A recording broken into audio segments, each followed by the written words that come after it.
Hello friends, welcome in today class. आज का हमारा टॉपिक है, हम सॉफ्टवेयर इंजीनियरिंग में पढ़ रहे हैं, सॉफ्टवेयर डिज़ाइन पढ़ेंगे आज हम। केवल हम इसका इंट्रोडक्शन देखेंगे यहाँ पर अकॉर्डिंग टू योर सिलेबस, जिसमें है आर्किटेक्चरल एंड प्रोसीजरल डिज़ाइन क्या होती है।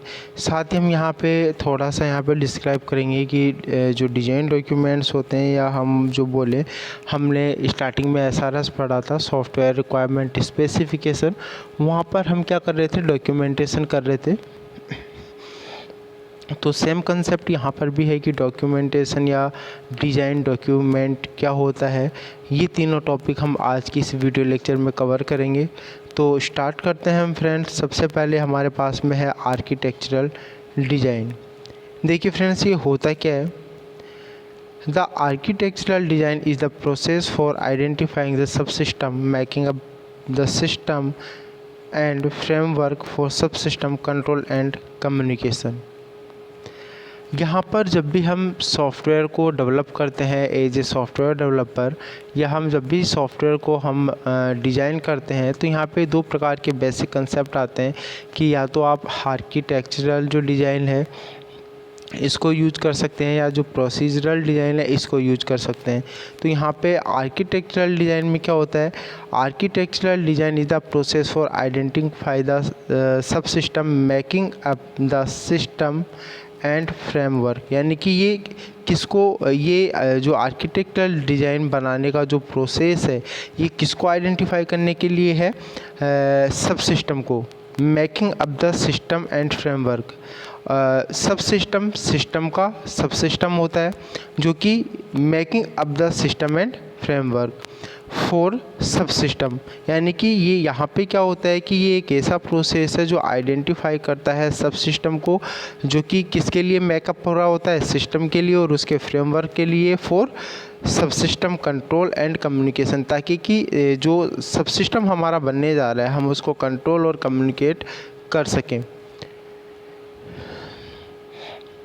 The main goal of architectural design is to establish the overall structure of software system. यहाँ पे जो आर्किटेक्चरल डिज़ाइन का जो मेन गोल है, जो मुख्य उद्देश्य है, वो क्या है कि establish the overall structure of software system. यानी कि जो हमारा सॉफ्टवेयर सिस्टम है, जो आप एज ए डेवलपर डिज़ाइन करने जा रहे हैं या डिज़ाइन कर रहे हैं, उसके ओवरऑल स्ट्रक्चर को क्या करना, एस्टैब्लिश करना, स्थापित करना, या हम इजी वे में बोले उसको डिज़ाइन कर देना, बना देना।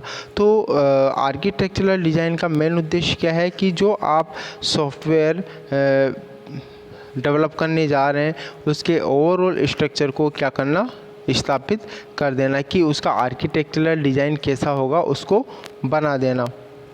Architectural design the link between design specification and actual design process. जो आर्किटेक्चरल डिज़ाइन होता है इसमें क्या होता है, लिंक भी होता है किस किस के बीच में, design specification and actual design process के बीच में। ये इन दोनों के बीच में एक लिंक प्रोवाइड कराता है। और अब तक हम वीडियो में, अगर आप अब से पहले के वीडियो देखेंगे तो आपने देख लिया होगा कि यहाँ पर हम जब भी डिज़ाइन करते हैं सॉफ्टवेयर का, तो उसको हम स्पेसिफाई करते हैं, यानी कि हम उसको विस्तारित रूप में, बड़े रूप में, विस्तारित तरीके से हम स्पेसिफाई करते हैं, यानी कि वर्णन करते हैं, ताकि हर एक चीज़ समझ में आए। साथ ही साथ हम क्या करते हैं, मॉड्यूल्स भी बना देते हैं, और उन मॉड्यूल्स का आपस में हम क्या कराते हैं, लिंक कराते हैं, जिसको हमने लास्ट वीडियो लेक्चर में एक टॉपिक पर एक टेक्निकल वर्ड काम में लिया था, डिपेंडेंसी, जहाँ पे हमने कपलिंग पढ़ी थी। वहाँ पे जहाँ पे है पूरा डिपेंड है, वो हाई कपल्ड है, लूज कपल्ड है, नो कपल्ड है। तो यहाँ पे क्या होती है, डिपेंडेंसी भी होती है, यानी कि आपस में एक दूसरे से लिंक भी होते हैं। बट यहाँ जो हम आर्किटेक्चरल डिज़ाइन पढ़ रहे हैं, यहाँ पे जो लिंक होता है वो डिज़ाइन स्पेसिफिकेशन और जो एक्चुअल डिज़ाइन प्रोसेस है, यानी कि जो वास्तविक में जो डिज़ाइन का प्रोसेस है उसके बीच में, और डिज़ाइन स्पेसिफिकेशन, इसके बीच में आपस में क्या होता है, लिंक होता है। Logical system components and communications between them are identified in architectural design. Logical system component, जो लॉजिकल सिस्टम कंपोनेंट्स होते हैं, ऐसे कंपोनेंट जो सिस्टम के अंदर लॉजिकली वर्क करते हैं या लॉजिकली टास्क को एग्जीक्यूट करते हैं एंड कम्युनिकेशंस और आपस में कम्युनिकेट करते हैं या डेटा ट्रांसमिट करते हैं, बिटवीन देम आर आइडेंटिफाइड, उनको भी यहाँ पे क्या किया जाता है, आर्किटेक्चरल डिज़ाइन में उनको भी आइडेंटिफाई किया जाता है, जिससे कि क्या होता है, यहाँ पे पता चल सके कि जो लॉजिकल सिस्टम कंपोनेंट है और उनके बीच में जो कम्युनिकेशंस हो रहा है वो किस तरह से फ्लो हो रहा है। तो आर्किटेक्चरल डिज़ाइन हमें क्या देता है, आर्किटेक्चरल डिज़ाइन हमें जो लॉजिकल कंपोनेंट्स है और उनके बीच में जो भी कम्युनिकेशंस हो रहा है उनको पहचानता है, आइडेंटिफाई करता है। The general activities in the design process are, हम अगर बात करें आर्किटेक्चरल डिज़ाइन की तो इसमें कुछ जनरल एक्टिविटीज़ हैं जो मेनली होती हैं, ये बेसिक एक्टिविटीज़ हैं। जैसे कि हम देखें सिस्टम स्ट्रक्चरिंग, यानी कि इसमें क्या होती है, सिस्टम की पूरी स्ट्रक्चरिंग होती है। कंट्रोल मॉडलिंग, पूरे आर्किटेक्चर आपने जो डिज़ाइन किया है उस डिज़ाइन के सभी कंपोनेंट या कम्युनिकेशंस को आप किस तरह से कंट्रोल करेंगे उसकी मॉडलिंग होती है। एंड मॉड्यूलर डिकम्पोजिशन होता है। तो बेसिकली 3 प्रकार की यहाँ पे एक्टिविटीज़ होती हैं। तो ये है हमारा friends architectural design. Architectural design है जो हमें क्या कर रहा हो, लॉजिकल सिस्टम कंपोनेंट्स और उनके बीच में होने वाले कम्युनिकेशंस को आइडेंटिफाई करवा रहा हो, वो हमारा क्या हो रहा है यहाँ पे आर्किटेक्चरल डिज़ाइन है। तो अगर इस तरीके का अगर आप डिज़ाइन बना रहे हैं, डिज़ाइन कब बनाते हैं फ्रेंड्स, हम कोडिंग करने से पहले। तो आप ये जो अभी हमने पढ़ा है पहला वे आर्किटेक्चरल डिज़ाइन, इसको काम में लेते हुए आप सिस्टम को डिज़ाइन कर सकते हैं। आगे हम बात करते हैं second procedural design. Procedural design is second important design. यहाँ पर आप जब भी डिज़ाइन कर रहे हैं तो आप इस डिज़ाइन को भी काम में ले सकते हैं। यहाँ पे जो 2 डिज़ाइन है, आर्किटेक्चरल डिज़ाइन और प्रोसीजरल डिज़ाइन, इन दोनों के अलग अलग फीचर्स हैं। तो आप अकॉर्डिंग टू यूज़र रिक्वायरमेंट या आप किस तरह से बनाना चाहते हैं उस पर डिपेंड करता है कि आप कौन से डिज़ाइन को काम में लेते हुए सॉफ्टवेयर को डिज़ाइन करेंगे। तो देखते हैं फ्रेंड्स इसमें क्या है।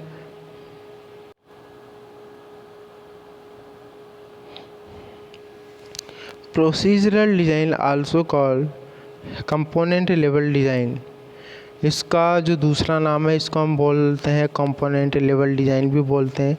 एंड ये कब आता है, इसको इस डिज़ाइन को यूज में लेने की ज़रूरत कब होती है, आफ्टर डेटा, जब आपके पास में क्या हो, डेटा हो। लेकिन डेटा होगा कहाँ से, तो देखिए architectural and interface design have been done. जब आर्किटेक्चरल और जो इंटरफेस डिज़ाइन है, यानी कि आर्किटेक्चर डिज़ाइन आपने बनाया, ओके, उसके बाद में इस डिज़ाइन में आपने इसके बीच में क्या शो करा दिया, इंटरफेस डिज़ाइन बता दिया। डैट्स मीन आपस में कंपोनेंट के एक दूसरे से इंटरेक्शंस बता दिए, इंटरफेस बता दिए कि किस तरह से एक मॉड्यूल दूसरे मॉड्यूल से या एक कंपोनेंट दूसरे कंपोनेंट से या एक फंक्शन दूसरे फंक्शन से किस तरह से यहाँ पे इंटरेक्शंस कर रहा है। तो जब आर्किटेक्चर डिज़ाइन आपने बना दिया, डेटा आ गया और आपने इंटरफेस शो कर दिया, उसके बाद में आप किसको काम में लेते हैं, प्रोसीजरल डिज़ाइन को काम में लेते हैं। और इसका the intent is to translate the design model is relatively high, और इसका जो इंटेंट होता है, इंटेंट ट्रांसलेट जो होता है डिज़ाइन मॉडल का, वो बहुत ही ज़्यादा होता है। और abstraction level of the operational program, abstraction level जो होता है ऑपरेशन प्रोग्राम का, वो यहाँ पे क्या होता है, काफ़ी लो होता है। तो ये हमारा है प्रोसीजरल डिज़ाइन। तो यहाँ तक के क्लास में हमें क्या समझ में आया फ्रेंड्स कि यहाँ पे बेसिकली 2 प्रकार के डिज़ाइंस को हम काम में लेते हैं जब भी हम सॉफ्टवेयर को डिज़ाइन करते हैं। पहला है आर्किटेक्चरल डिज़ाइन और दूसरा है प्रोसीजरल डिज़ाइन। आर्किटेक्चरल डिज़ाइन को हम अच्छे से स्पेसिफाई कर देंगे, जैसा हमने पढ़ा है अभी उस तरह से हम आर्किटेक्चरल डिज़ाइन को बना देंगे। जब आपका आर्किटेक्चरल डिज़ाइन बन जाएगा उसके बाद में हम किसको बनाते हैं, प्रोसीजरल डिज़ाइन को बनाते हैं, जिसमें क्या होता है कि इसमें जो डिज़ाइन मॉडल होता है वो तो क्या होगा, हाई होगा, और जो एब्स्ट्रैक्शन लेवल होता है वो इसमें क्या होता है, काफ़ी लो होता है। तो ये हमारे बेसिकली दो तरह के डिज़ाइंस थे, आर्किटेक्चरल एंड प्रोसीजरल। नेक्स्ट हमारे पास में जो टॉपिक है वो है डिज़ाइन डॉक्यूमेंटेशन, कि डॉक्यूमेंट को हम किस तरह से डिज़ाइन करते हैं। यहाँ पे डॉक्यूमेंट को डिज़ाइन करने का क्या मीन है फ्रेंड, जो आपने स्टार्टिंग्स वीडियो में जो SRS का टॉपिक आपने पढ़ा था, सॉफ्टवेयर रिक्वायरमेंट स्पेसिफिकेशन का, उसमें जिस तरह से हर एक बात को डॉक्यूमेंट किया जा रहा था, यहाँ पर उसी से रिलेटेड ये कंसेप्ट है। देखिए इसमें क्या है, a medium and the information recorded on it. क्या होता है डॉक्यूमेंट, क्या होता है, what is a document. Document एक ऐसा मीडियम है, एंड द इंफॉर्मेशन जिसके अंदर क्या रिकॉर्ड होती है, इंफॉर्मेशन रिकॉर्ड होती है, and that generally has stability and can be read by a person और a machine. That generally has stability, जो कि क्या होती है, जिसकी स्टेबिलिटी रहती है और जिसको किसी पर्सन के द्वारा,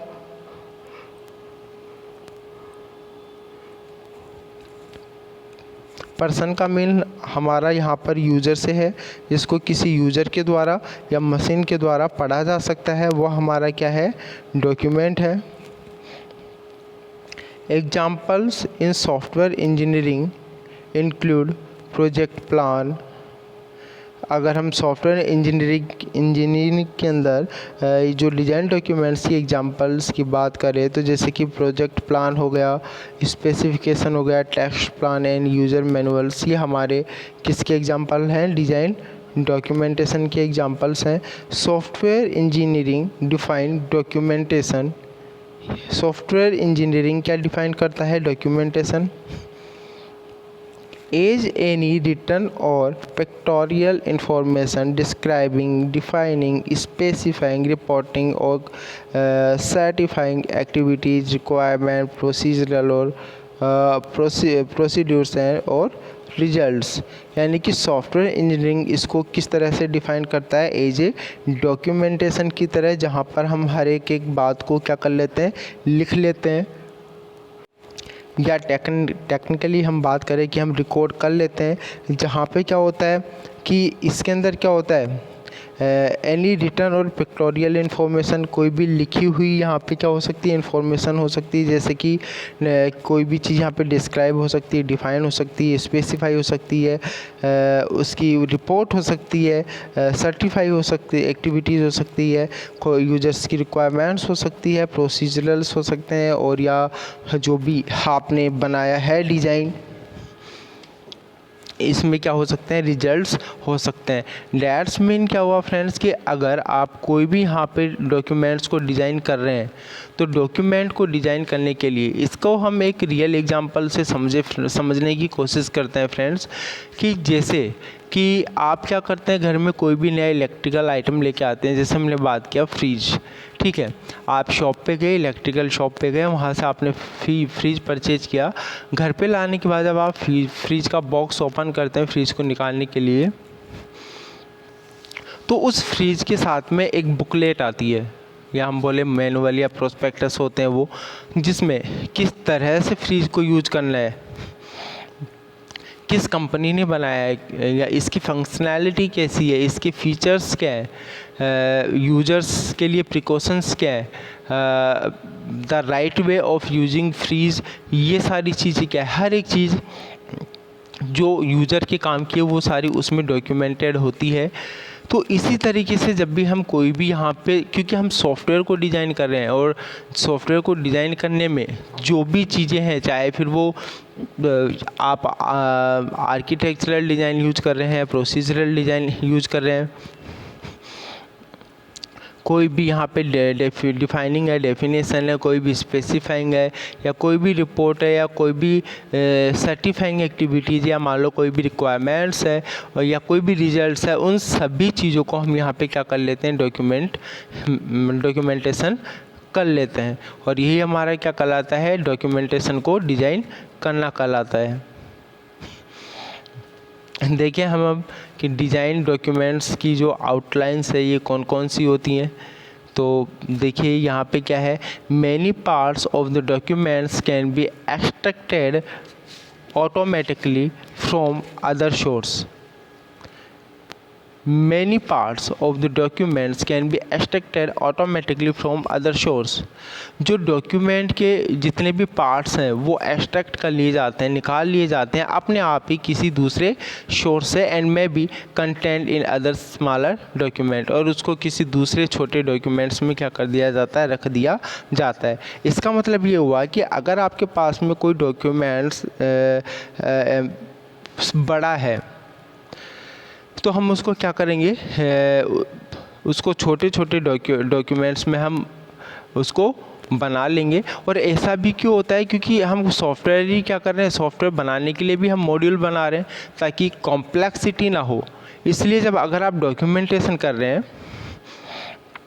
तो डॉक्यूमेंटेशन के साथ साथ उसका सब डॉक्यूमेंटेशन भी कर सकते हैं, यानी कि आप किसी बड़ी इन्फॉर्मेशन को छोटी इन्फॉर्मेशन में भी डिवाइड कर सकते हैं। और ये जो इन्फॉर्मेशंस होती हैं ये ऑटोमेटिकली एक्सट्रैक्टेड कर ली जाती हैं अदर सोर्सेज से, जो भी इससे रिलेटेड होता है उस रिलेटेड सोर्स से यहाँ पे क्या कर ली जाती हैं, एक्सट्रैक्टेड निकाल ली जाती हैं, या हम बोले एक्सट्रैक्टेड कर ली जाती हैं। What follows is just one suggested outline format to use when attempting to present the architectural and design of the entire system as on single document। What follows, क्या फॉलो करें यहाँ पे, is just one suggested outline format. और ये suggest कौन करता है, हमें आउटलाइन फॉर्मेट सजेस्ट करता है टू यूज, कि आप यूज करो when attempting to present the architectural and design of the entire system, कि जब आपके पूरे सिस्टम में क्या है, आर्किटेक्चरल और डिज़ाइन क्या है, प्रेजेंट है एज ऑन सिंगल डॉक्यूमेंट, एक सिंगल डॉक्यूमेंट्स पर। जब एक सिंगल डॉक्यूमेंट्स पर आपके पास में ऑलरेडी आर्किटेक्चरल या प्रोसीजरल या कोई अदर डिज़ाइन आपने इम्प्लीमेंट किया हुआ है, तो यहाँ पर ये हमें सजेस्ट करता है, शो करता है यहाँ पर डॉक्यूमेंट आउटलाइन कि हमें अभी क्या फॉलो करना है। तो आउटलाइन का मीन यहाँ पे सिंपली अगर हम बात करें तो आउटलाइन का मीन यहाँ पे क्या हो गया कि फॉलो करना, कि हमें क्या फॉलो करना है, डॉक्यूमेंटेशन कैसा करना है। क्योंकि यहाँ पे आउटलाइंस हमें बताएंगी कि यहाँ जो आउटलाइंस होंगी आगे जो भी डिस्क्रिप्शंस होगा या जो भी स्पेसिफिकेशन होगा वो डिपेंड होगा उस आउटलाइंस पे। आउटलाइंस जिस भी चीज़ों को कवर करेंगी, जिस भी चीज़ों को रिप्रेजेंट करेंगी, हमारे स्पेसिफिकेशन में केवल उन्हीं चीज़ों के बारे में स्पेसिफिकेशन होगा। तो यहाँ पे ये कह रहा है कि what follows is just one suggested outline format, कि क्या फॉलो करना है, ये कौन सजेस्ट करता है हमें, outline format to use when attempting to present the architectural and design of the entire system. जब प्रेजेंट होता है पूरे सिस्टम पर कोई भी आर्किटेक्चरल या कोई भी दूसरा design in one single document, एक सिंगल डॉक्यूमेंट पे, तो यह हमें सजेस्ट करता है कि हमें अब क्या फॉलो करना है, या दैट्स मीन आउटलाइन क्या हो गई, अब इसका डॉक्यूमेंटेशन क्या होना है। तो ये था फ्रेंड्स हमारा डॉक्यूमेंट्स के आउटलाइन। आगे हम इसी से रिलेटेड नेक्स्ट वीडियो में पढ़ेंगे, डॉक्यूमेंट से रिलेटेड ही। तो आई होप कि आज का वीडियो आपको समझ आया होगा। आज की जो टॉपिक है थ्योरेटिकली इजी है काफ़ी, मे बी आपको समझ में आ गया होगा। और आगे हम नेक्स्ट वीडियो में हाजिर होंगे एक नए टॉपिक के साथ में। तब तक के लिए थैंक यू फ्रेंड्स।